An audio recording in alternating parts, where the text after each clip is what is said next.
আসসালামু আলাইকুম রহমতুল্লাহ। মহান আল্লাহ পাক 18,000 মাখলুকাত সৃষ্টি করেছেন। তার মধ্যে একটি হচ্ছে মাকড়সা। দেখুন, এখানে একটি মাকড়সা অত্যন্ত সুন্দর করে নিপুণভাবে তার নিজের বাসা বুনতেছে। মাকড়সার মধ্যে মহান আল্লাহ তাআলা একটি অলৌকিক জিনিস দান করেছেন। মাকড়সার মধ্যে আল্লাহ তাআলা সুতোর কুণ্ডলী দান করেছেন। সে তার নিজের পেছন দিক দিয়ে সুতোর কুণ্ডলী থেকে সুতা বের করছে এবং নিজের পায়ের সাহায্যে সুতাগুলো পয়েন্টে পয়েন্টে আটকিয়ে দিচ্ছে এবং সামনের দিকে এগিয়ে যাচ্ছে। এভাবে তার নিজের থাকার জায়গা বা নিজের শিকার ধরার ফাঁদ সে নিজেই তৈরি করতেছে।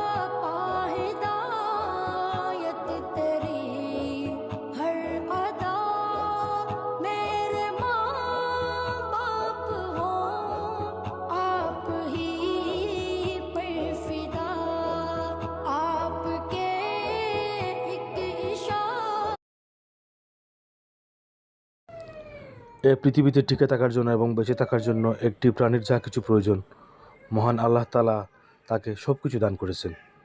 মানুষ থেকে শুরু করে 18,000 মখলুকাতকে মহান আল্লাহ তাআলা তার প্রয়োজনীয় সব কিছু দান করেছেন।